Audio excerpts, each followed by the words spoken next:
Bismillahir Rahmanir Rahim. Nahmaduhu wa nasalli ala rasulihil kareem.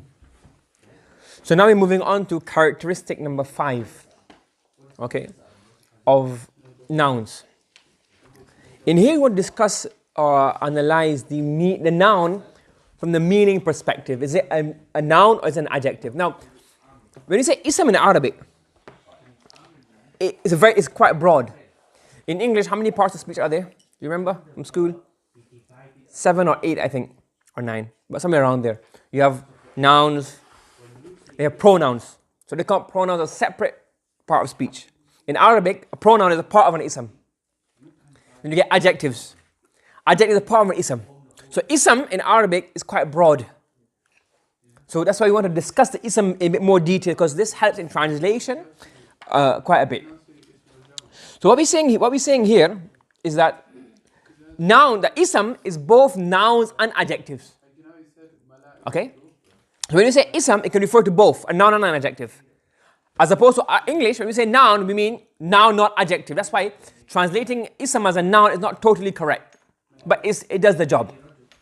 Okay? So what is a noun? Like a thing, an idea. Basically not a verb or a particle. For example, Ahmad, elephant, Medina, pen, patience. Name of a thing, place, item, even abstract things which you can't see are also called nouns, like an idea, patience, anger. These are all nouns. What's an adjective? A describing word, big, small, angry, happy, sad. Okay? Now, how do these relate? Meaning, the nouns that we discussed last time, we said what? They are masdar, there's jamid, there's masdar, and there's mushtaq. So, and from the mushtaqat, we have 5 of them. Ismul fa'il, ismul maf'ul, mubalaghatu ismul fa'il, ismul tafdhil, asifatul mushabbahatu bismil fa'il. So these, which one of these are nouns, which one of these are adjectives? So here we're discussing that. So what we're saying here is that primarily, all jamid and all masdar are nouns. They're not used to describe, they're just nouns. They're not adjectives. So for example, what's a jamid? Example of a jamid? Rajulun, it's a noun. Qalamun, not derived from anything, it's a noun. So all of these jamid. If a word is not derived from another word, it's called what? Jamid, and this is a noun. Similarly, masdar is a noun.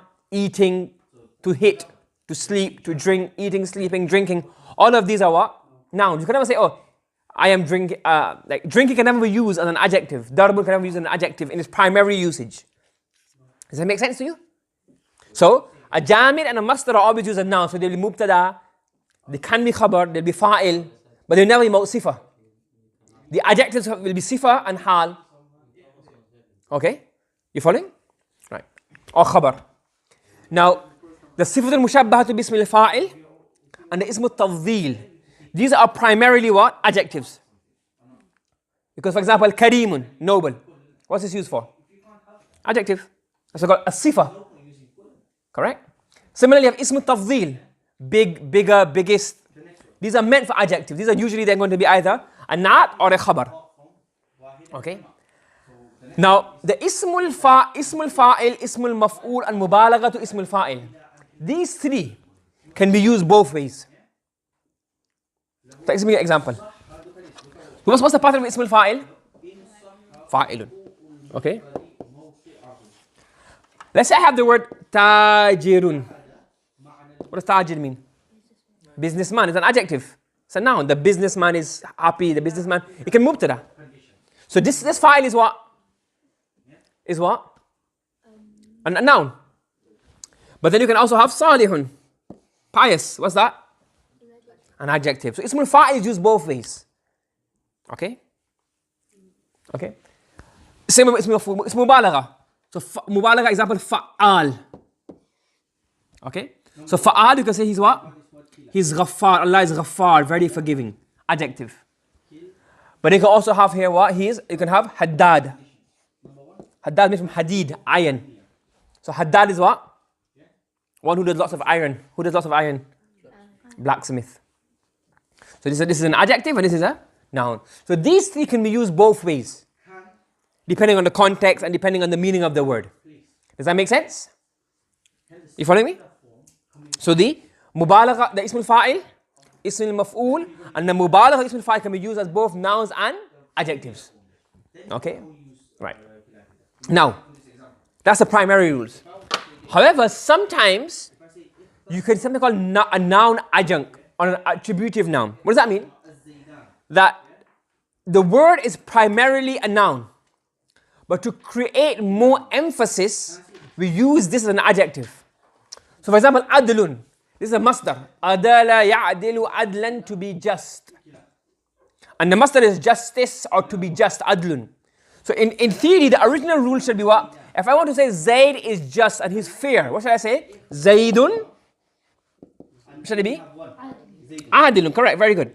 Zaydun adilun. But if I want to emphasize how just he is, I can use the masdar as an adjective. So even though it's a noun, I can use this noun as an adjective. It's called a noun adjunct.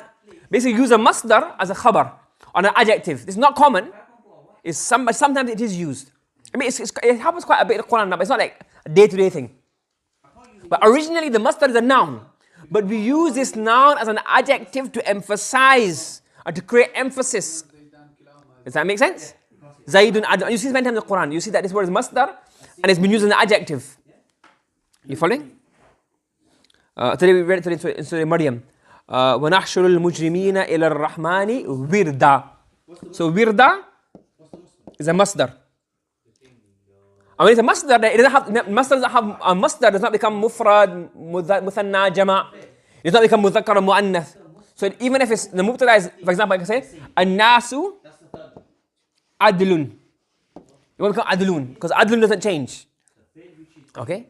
So this is another rule. Sometimes, something which is primarily meant to be a noun, it can be used as a noun adjunct, meaning attributive noun, to describe, even though it's not a description, it's original makeup. Why? For what purpose does it serve? Emphasis. Does that make sense? Okay? For example, Zayd is just. What does this really mean? Zayd is justice. Because adl means to be just, justice. You can say that Zayd is very just. Yeah, you can say that in translation if you want to. That's a good way of thinking, yeah. Sometimes you can use the opposite way around. You have an adjective, but we give this adjective a noun meaning. For example, al-faqiru sad. Faqir is an adjective, means poor. But if I use faqir as a mubtada, it can't be an adjective, can it? What does it mean here?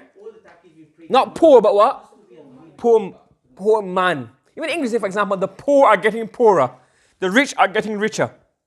So rich is an adjective, but what are we using as? A noun. Poor is what? Adjective, we're using it as a mubtada. So the rich are getting richer. The poor, i.e. the poor people, is understood. So sometimes, even though a word is meant to be an adjective originally in its original makeup, it's ism al-fa'il, or it's a sifat al-mushabbaha to ism al-fa'il, you can say what? You can use it as a noun. For example, akbar. That is what? A noun. But I can say, al-akbar ja'a. The biggest one came, meaning the eldest one came. The eldest won. That's implied. No, it just gives a normal noun meaning. But you have to translate it as the poor one, the poor man, the poor person, the poor thing. So uhibbul kubra. I like the elder one, the elder lady or the elder female thing. Do you understand? So this is what you use. You get what I'm saying? You get it? Okay. So in there, you have to. It'll be used as an adjective, but even it's used as a noun, even though it's primarily an adjective. Yes. So far, so good. The last rule.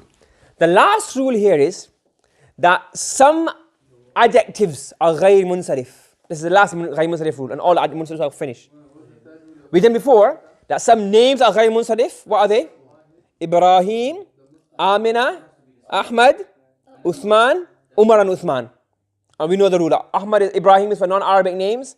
Amina is for feminine names. Ahmad is for names on the pattern of af'alu. Umar is a pattern of fu'alu.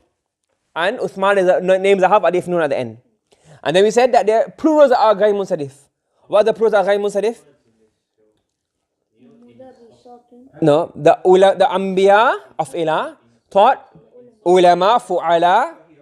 What did they teach? Where did they teach? Madaris. Any word has an alif in the plural with two letters after it. Madaris. What did he use? Teaching karatis, So any plural that has 3 letters after it and the middle is sakin. Those are the 2 code words. And now here I say, the code word here is red and angry. What's the code word here? Red and angry, because red and angry goes together, isn't it? Get those the emojis, the red angry emojis. So red and angry. What does that mean? Any adjective on the pattern of af'alu, what's red? Ahmaru. And it's angry. What's angry? Ghadban, has alif nun in the end. So you ahmaru, so ahmaru and ghadban. So change alam to ahmar. That's an example. If you're red and angry, then you're ghayr munsarif. Ahmar and ghadban. Or both, either or, both, it doesn't matter. This is a code, it doesn't matter. You got it? So if you have af'al and ismu tafdhil and af'al. That's not wrong, but it's an easy example. Ahmar. That's also. But if you have a keyword, use ahmar. So a'lamu, akbaru. You say Allahu akbarun, Allahu akbarun. That's what you say, Nasan. Huh? Yeah, because why is ghayr munsarif? It's ghayr munsarif. So we say Allahu akbaru with one dhamma because ghayr munsarif. Okay, and then another akbaru, atwalu, taller, asgharu. What comes in the Quran? ولا أصغر من ذلك. Not أصغرا, but لا أصغر. غير منصرف. One.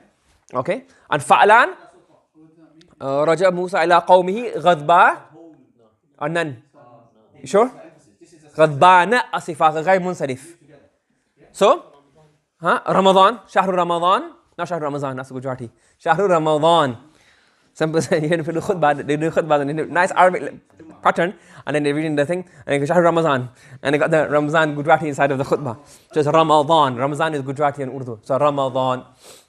Okay? So what we're seeing here, so what's Ghayr Munsarif all together now? The 5 names, these are the codes. So Ibrahim, Amina, Ahmad, Umar, Uthman, Anbiya, Ulama, Madaris, Qaratis, Ahmar, Ghadban. So anything that falls under these patterns or these rules, these are like the code words for each heading. Then these are what Ghayr Munsarif. And we do Ghayr Munsarif rules in the next lesson, next discussion in Arab. So this is what we've done so far. Okay? This completes the discussion of nouns and adjectives. Okay? Any questions? Subhanallah bihamdi subhanakallahumma wa bihamdika wa nashhadu an la ilaha illa anta wa nastaghfiruka wa natubu ilayk.